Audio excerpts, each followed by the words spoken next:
You're here, listening, in the dark, I guess.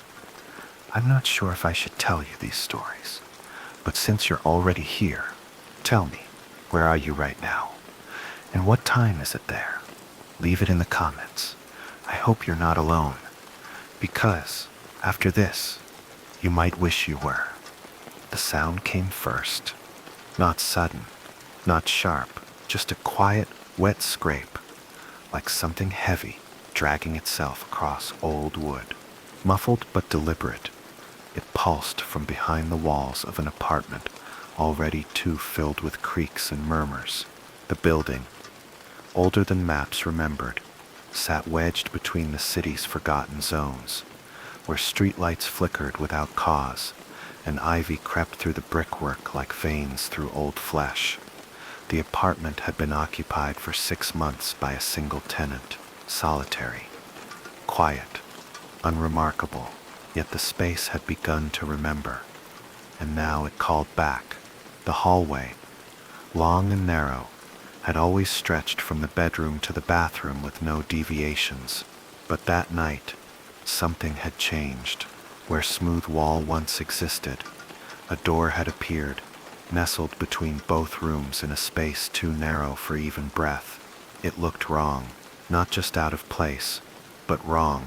Its surface, pallid and swollen, seemed to pulse faintly with each flicker of overhead light. No handle protruded from its wood, only a torn slit where the fibers curled inward, like a wound unwilling to heal. It was not silent. A low vibration, like a breath dragged too long through wet leaves, vibrated gently against the plaster. It had not been there before. Not even in dreams.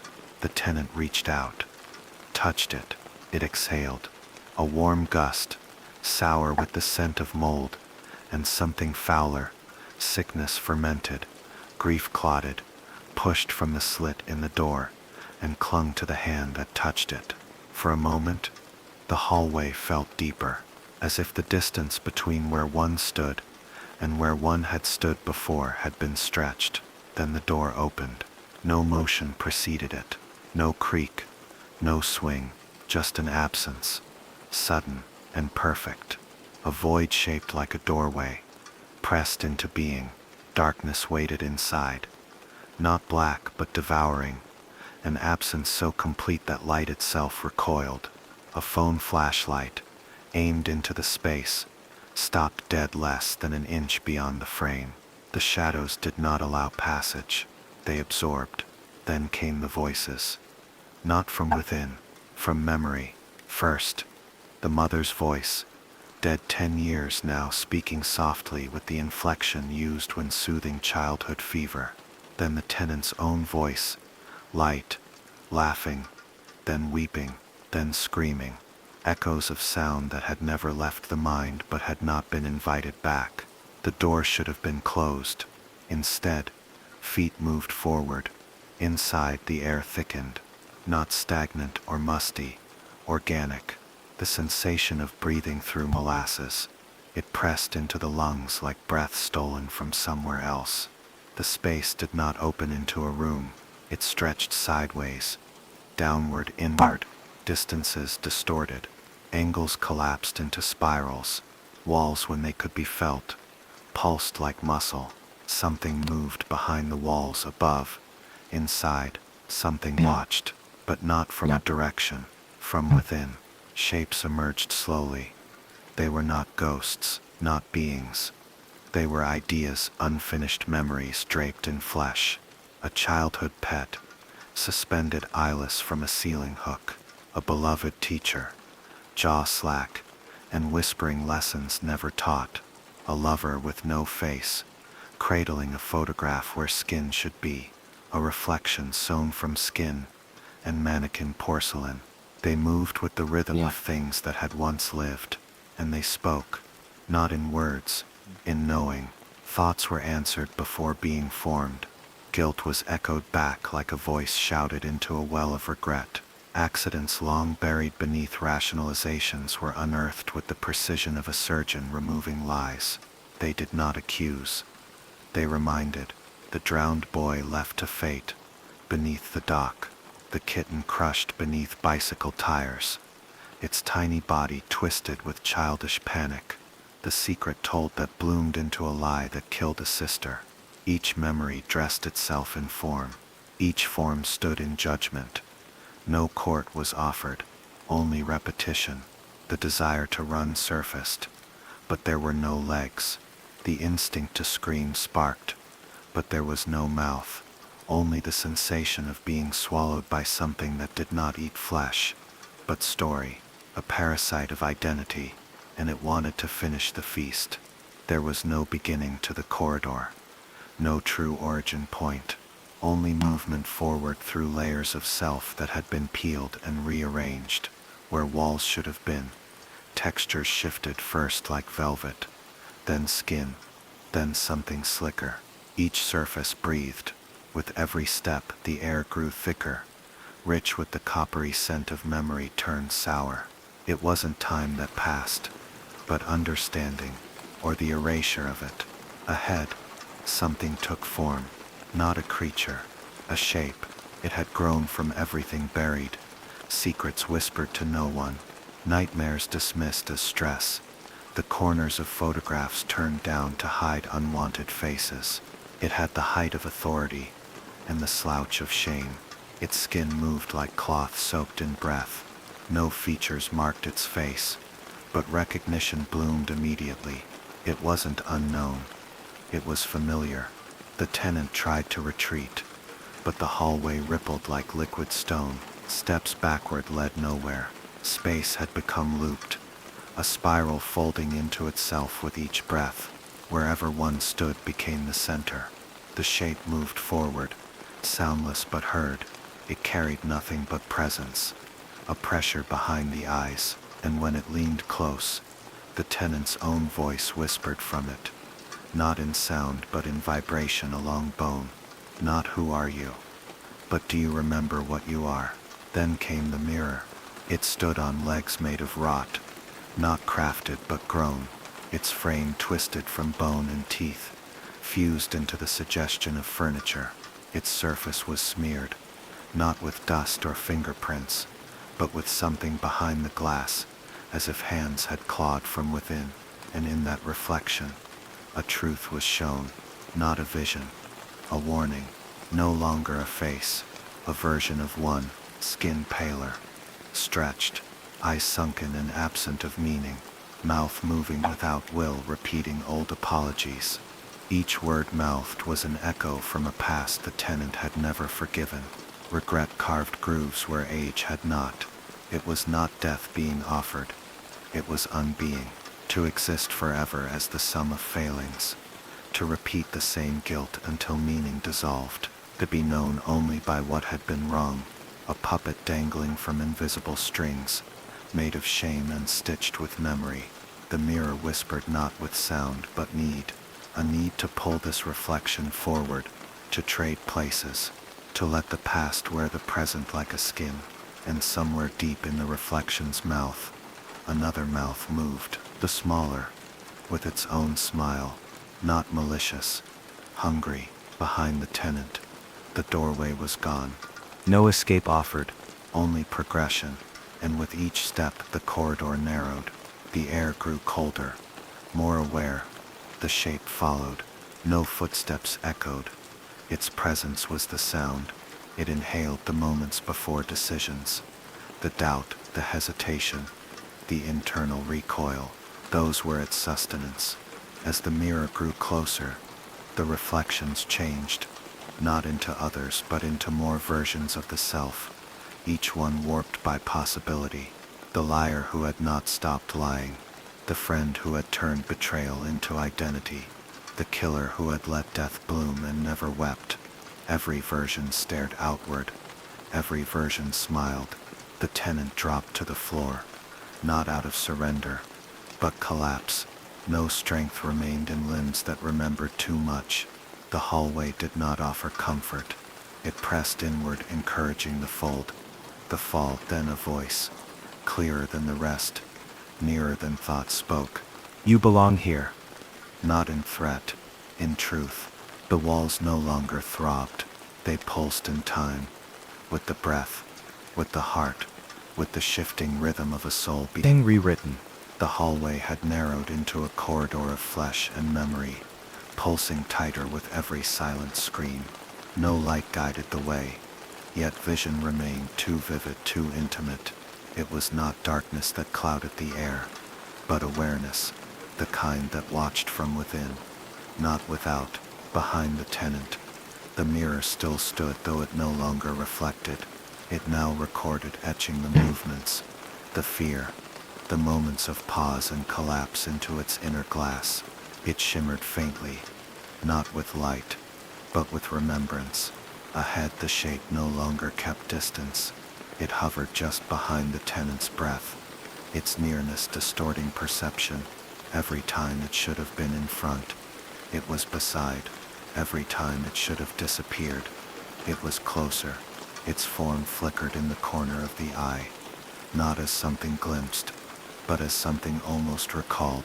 The voice returned, no longer a whisper, not quite a thought. Do you still think you're alone? The walls began to bleed names, carved by unseen hands.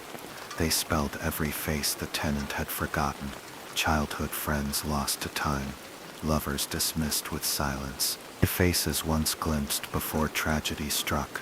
Each name oozed down the walls like ink in water, eroding the structure itself. One name glowed brighter than the rest, etched deeper, repeated more often, the tenant's own. It had been written dozens of times, hundreds, every spelling slightly wrong, a distorted memory of the self, being corrected over and over. The floor gave way, not into a pit, but into a sensation, falling, yes, but inward, through the chest, past the bones, into the soft place where identity was stored. That's where it was waiting. A door, the same bloated breathing door from the hallway, but now it pulsed from within, growing larger, pressing upward like something about to be born. The tenant's mouth moved without consent, not to speak, but to open, to mirror the door. From it came a sound, a child's laugh, choked with static, then a man's prayer, warped into backward syllables, then silence, and from that silence, the hum began. Low, subdermal, a vibration felt in marrow. It carried no rhythm, no melody, but it was intimate, like being sung to by something that remembered you before you were born. It whispered not to ears but to cells. You came here once before. The air changed, not in temperature, but in truth. A realization unfurled. This wasn't a first visit. This was a return.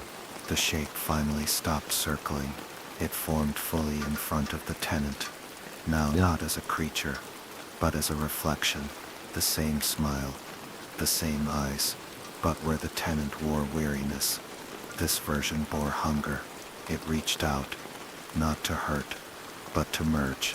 One hand stitched from old regrets, the other dripping with future choices. When they touched, the tenant saw everything, all the other versions, all the tries, the lives lived and unlived, each one that had opened the door and never come back, each one that had returned, altered. The mirror behind them shattered, not with noise, but with memory loss. The fragments floated, showing images from 1,000 timelines, 1,000 doorways. The tenant's face was on every shard, some smiling, some screaming, one hollow, and now the shape leaned in and whispered, with recognition, "You're the one that always makes it to the end." Then came the choice. Not escape, not fight, but acceptance. And as the tenant's breath slowed, the shape leaned closer, skin folding into skin, memory dissolving into reflection. Just before the merge was complete, the shape whispered one final word. Remember, when the fusion began, there was no pain, only familiarity. The shape folded into the tenant like breath into lungs. The air changed again, not thicker, but more aware, like every molecule had a memory, and every shadow carried a name. Bones adjusted, skin flexed, but not visibly, internally, as though the body was being taught to recognize itself again. For the first time, the hum deepened. It no longer vibrated within the skull alone. It now pulsed from behind every wall of the apartment, from beneath the tiles, from the water in the pipes. It was the hum of something returned, not summoned, something that had always been there, waiting for acknowledgement. The apartment no longer held 4 rooms. It had many now, each with a door just like the first, pale, swollen, waiting. And one by one, they began to appear. Doors in the ceiling, doors in the floor, doors inside mirrors, doors in the backs of closed eyes. All of them breathing, all of them remembering. The mirror shards still hovered in the air, but now they spun slowly, orbiting the tenant, like planets of regret. Each one caught light that didn't exist, casting shadows shaped like forgotten mistakes. And in those shadows, things moved, soft shapes, made of ifs and could have beens, curling like smoke around the ankles. A hand reached through one of the new doors, not human, not monstrous, unfamiliar. Its fingers were long and reversed, joints bending the wrong way, but they didn't frighten. They beckoned. The mirror tenant, the reflection made flesh, now stood where the bed used to be, watching. It no longer smiled. It waited. A chair unfolded from nothing, the kind found in confessionals or execution rooms, impossibly old, built from guilt. The tenant sat, and when the final door opened, it was inside the tenant's chest, not symbolically, literally. The rib cage cracked with the gentleness of old wood parting. The door pulsed, half seen, lined with old letters carved by fingernails and burned into memory. Names, dates, phrases long whispered in sleep. And from that final door, a file emerged. Not digital, not paper, but real somehow, and heavy. The file was stamped, reintegration complete, subject stabilized, assignment outreach. Inside were blueprints for doorways, maps of cities and addresses and names, instructions for placement, for repetition, for activation.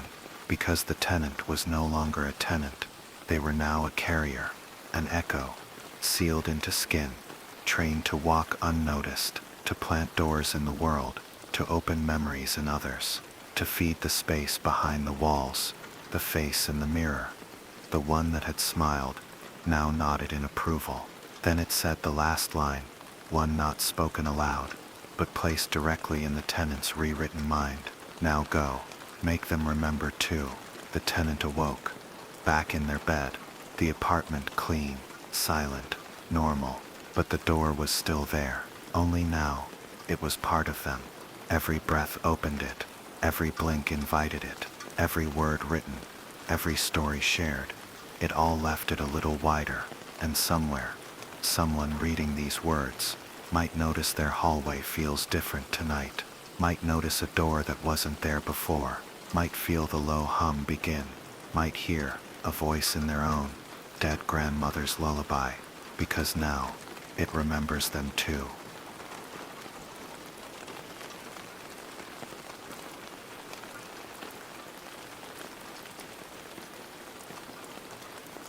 It began with a ritual, small steps repeated every night, like an incantation performed against silence and shadows. First, the kitchen light was switched off. Then one bulb in the living room remained lit, never more than one. The front door was checked and rechecked, fingers brushing the metal lock, twisting the knob twice to make sure it held. After that, the bathroom light was switched on. Only then could the final living room light be extinguished, followed by the quick retreat into the bedroom and the soft click of the door closing. The apartment was old, Swedish, and settled into itself with wooden bones that creaked and shifted even when no one moved. Every corner smelled faintly of the cold air that seeped through the window frames, mixed with detergent and the subtle ghost of another person's perfume, the flatmate, away on vacation somewhere far warmer. The first sound came on a Sunday. The night had been uneventful until the moment she slipped beneath the covers and pressed play on her podcast, allowing the droning voices to lull her into imagined safety. Then came the noise. A dull, wet thud, not sharp enough to be an object breaking, not heavy enough to be furniture falling. More like the sound of something soft landing where it didn't belong. It came from somewhere near the kitchen, or maybe the hallway. No movement followed, just the absence of sound, thick and accusing. The voice in her headphones continued speaking, oblivious to what had entered the night. She lay motionless, staring up at the darkened ceiling. Her mother's voice surfaced from memory, calm and dismissive. Houses make noises sometimes. Eventually, sleep crept in, not restful, but cold and fragmentary. On Monday, the ritual repeated, but this time, something was different.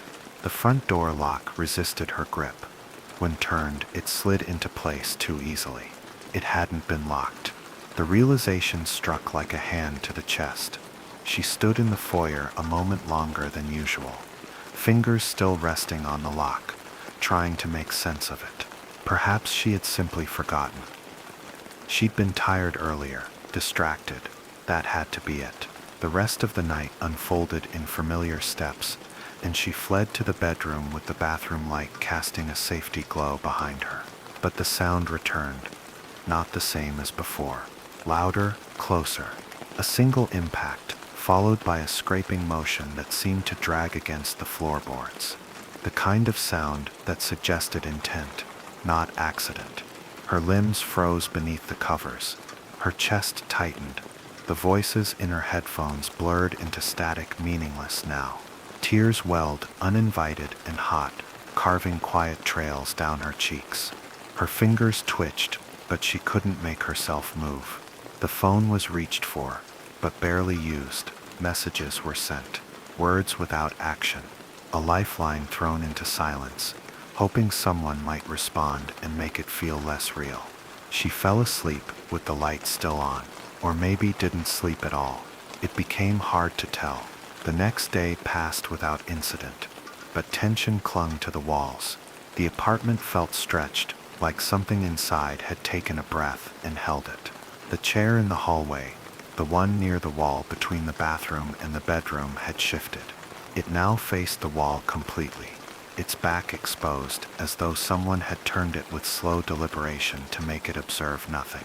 She hadn't moved it. She was certain of that. She stood staring at it for a long time. Nothing moved. No air stirred. Yet the unease pulsed from the base of her skull to her heels. She returned it to its place without thinking, but later couldn't remember doing it. That night, she stayed awake longer. The ritual delayed. She turned the lights out slower. The door was locked 3 times. 4, 5. The bathroom light burned brighter than before. When she finally shut herself into her bedroom, the stillness greeted her like a long-lost friend. And then came the whisper. Not outside, but inside her head. Not words, but recognition. The air carried it. A pressure, a sensation. As though the space around her wasn't truly empty. As though something had learned her habits. As though the ritual had become an invitation rather than protection. She did not sleep that night. She merely waited for dawn, wondering what else would move when she wasn't looking. Sleep, once denied, rarely returns empty-handed. When the sun finally broke over the horizon and its pale light bled through the curtains, the shadows didn't recede. They simply shifted. Light did not cleanse what had entered the apartment. It merely made it quiet again. The rest of that Tuesday unfolded as if the apartment had never stirred. The chair in the hallway stood as it had always stood. The floor held no signs of dragging, no scratches, no strange residue. Yet something had changed inside her. The space between the walls felt less like a dwelling and more like a container, and she had begun to suspect that she was not the only thing being kept. There was something about the mirrors that morning, not what they reflected, but what they delayed. There were moments, brief but unmistakable, where her reflection didn't match her breath, where her lips twitched slightly after she'd stopped moving, where the shape in the glass seemed heavier. She didn't linger. The day was filled with mundane things: emails unanswered, textbooks left half-read, food prepared and barely touched. Her flatmate's plants remained unwatered on the sill, their curling leaves a reminder that someone else was supposed to be here, that someone else was supposed to be occupying half the silence. Evening came. The dread returned, but now it came earlier, just after 6 p.m., as if time itself knew something was wrong. The shadows outside stretched long across the buildings. The air indoors became difficult to breathe, despite every window being shut tight. The rituals, once a pattern of comfort, now carried the weight of inevitability. She found herself walking the circuit more slowly, not out of defiance, but because the steps felt like tolls to be paid. She could no longer tell if the lights she turned on were pushing something back or calling it closer. The bathroom light flickered once, then steadied. She paused at the threshold, fingers brushing the switch, unsure if she had seen it dim or only imagined it. Her phone remained in her pocket as she crossed the living room. The device, once a lifeline, now felt like a burden. She no longer trusted what it might show her. Notifications came at odd times. Timestamps didn't match her usage. Photos appeared and disappeared in her gallery. Screenshots she didn't remember taking now sat in her files. Darkened rooms, partial reflections, a blurry figure just behind the kitchen door. She deleted them all, but felt no relief. The bedroom offered no sanctuary. She entered it as one might a waiting cell, slow, measured, resigned. The bed was made, untouched since morning, yet her pillow was indented, damp in the center. It smelled faintly of soil. The window was locked. When she lay down, the air felt thicker, the mattress less familiar. The podcast app opened itself, playing something she hadn't cued, a monotone voice, reading fragments of sentences that she knew she hadn't written but somehow remembered. They were her thoughts, stripped of grammar, assembled like puzzle pieces that didn't fit. Alone, not alone. Turned the chair. Turned the chair. Turned the chair. She dropped the phone. It continued playing.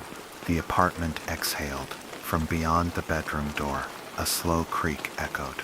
Not like a floorboard, more like something tall pressing its palm against the hallway wall as it moved. Something unfamiliar practicing her movements. A thud, then silence, then breath, not hers, dragged across the door seam. She stared at the knob. Nothing turned, yet something waited. The lights flickered. The bulb in the ceiling buzzed once, dimmed to a faint orange hue, and held there, stuck between on and off. Her eyes watered from its flickering. The walls began to hum, not loud, not rhythmic, just low and consistent, like wires buried behind the plaster had woken up and begun whispering. The sound wasn't outside, it was in her teeth, in her ribs. Her bones felt it before her ears did. She reached for her blanket. It was damp. It smelled like the pillow, like moss and old dirt, something disturbed from beneath stone. She threw it off. Beneath it the sheets were smooth, but too smooth, like plastic. Her breath caught. She leaned forward to examine them and saw, for the first time, the faintest outline of a handprint pressed into the mattress beside hers. The indentation wasn't hers. It was wider. The fingers were too long. The closet door across the room creaked, only a fraction, but just enough to prove it hadn't been entirely closed. A sliver of darkness peered out, curved and waiting. No air moved. The podcast ended. The silence that followed was complete. Then the mirror began to fog from the inside. There was no warmth in the room, no running water, but the glass clouded softly from behind, as though breath had been pressed against it from within the wall. It wasn't fear anymore. It was familiarity. The realization came gently. Whatever had entered the apartment had always been here. It hadn't come when the chair moved, or when the door was unlocked, or when the voice whispered. Those had been the signs of something becoming visible, not arriving. She hadn't noticed it because it hadn't needed her to. Now it did. She lay still, listening, breathing slowly. The mirror continued fogging, and then in the condensation, a shape began to form. A circle, then a slash through it, then a word traced backwards from inside the glass. Welcome. The word remained etched in condensation longer than should have been possible. Even after she blinked, even after the mirror began to clear, the message didn't fade. The streaks left behind by whatever finger had drawn it clung to the glass like residue, faint, greasy, undeniable. She did not move, because something had, from beneath the bed, a sound pulsed once soft, like suction, being released from wet tile, then silence, then another, closer, not crawling, not dragging, something shifting its position without needing to touch the floor. She turned her head slowly. The door to the hallway was still closed. The closet was still slightly ajar. The mirror was now clear, but the word was still there. The light above her flickered, twice, then steadied, then dimmed entirely. And in the second that passed, before darkness took the room fully, her reflection changed. It blinked. She hadn't. It smiled. She didn't. In that instant of light decay, her face remained visible, a fraction longer than her body did, like the mirror's delay had caught something hidden, a glitch revealing a second presence wrapped in her shape. Then darkness, true and total. No light reached her now. Not from the hallway, not from the city outside, not even the faint glow from the phone that had once illuminated her sheets. She reached for it. Her fingers touched screen, but it was warm, too warm. The surface pulsed faintly beneath her skin. She withdrew her hand. No sound, not even her breath. Her body had begun holding itself still, autonomically, like prey sensing the shape of its predator. She realized that whatever had entered the room wasn't waiting for her to move. It wasn't testing her. It wasn't hunting. It was sinking. The mattress sagged an inch. Nothing touched her, but the weight was undeniable. Not above, not beside.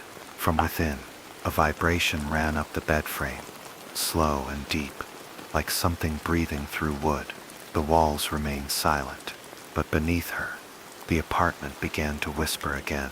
Not in words, not in sound, but in pressure, like the entire floor was exhaling. And then came the scent, salt, rotting feathers, and something like blood that had been boiled too long. She squeezed her eyes shut. That's when the humming returned. Not from the wall, not from below, from within her own mouth. Her jaw trembled, not from fear, from movement. She reached up, fingers grazing her lips, and felt the vibration there, a tremor behind her teeth, like a language trying to claw its way out. She hadn't spoken. Her throat was still, but her jaw wanted to move. Something was trying to speak using her shape. A hand touched her shoulder. Thin, cold. She opened her eyes. The room was not dark. It had changed. No longer her bedroom. Not entirely. The furniture was there, but it was older. The walls were wrong, too close, damp, breathing. The ceiling dripped a slow trickle of something black and thick, and the light bulb above her was replaced by something bulbous, pulsing, rooted into the wood, like a fungal growth. The hand gripped tighter. She turned her head. No face greeted her, only a mouth, hanging open, where a head should have been. No teeth, just depth. The mouth was humming, and her voice was coming out of it. Not screaming, not panicked, telling a story. Her story. She listened. It was her, recounting everything she'd done since Sunday, word for word, every breath, every step, every frightened glance into a mirror. It was all being spoken aloud by the thing beside her, and when it reached the moment just before now, it stopped. It waited. She knew what came next. It was waiting for the next line, for her next movement, and in that moment, she understood. This thing wasn't imitating her. It was becoming her, not just watching, not haunting. It was rehearsing, and she was the script. She wanted to scream, to stand, to tear herself from the bed and flee. Through the warped door, through the impossible room, through the fabric of whatever this thing had built around her. But her body wouldn't listen, because her body no longer belonged to her alone. The mouth beside her remained open. The voice inside it continued. Now it was recounting this moment, describing her stillness, her panic, the twitch in her right foot, the way her breath shortened. It was narrating her now in real time, predicting her with surgical precision. A puppeteer doesn't pull strings, it writes them. The walls trembled again, not with threat, but expectation, like the apartment itself was waiting for her to make a choice, to accept what had already begun, to surrender. The mouth turned, it hovered above her. The skin around it shivered, like wet leather pulled too tight, and then it inhaled. Not air, not breath, it inhaled memory. She felt it being tugged. The birthday when she was 7, the feel of her mother's hands in her hair, the moment she first heard her name spoken with love. It was taken, not erased, claimed, catalogued. She screamed. The mouth shrieked with her, not in opposition, in harmony, a duet. And as she screamed, the world around her warped. The bed beneath her peeled open like rotting fruit. The walls melted into long corridors of flickering light and bone. The ceiling vanished into a dome of endless eyes, watching, unblinking, cataloging her expression. A mirror surfaced in front of her, not hung, grown.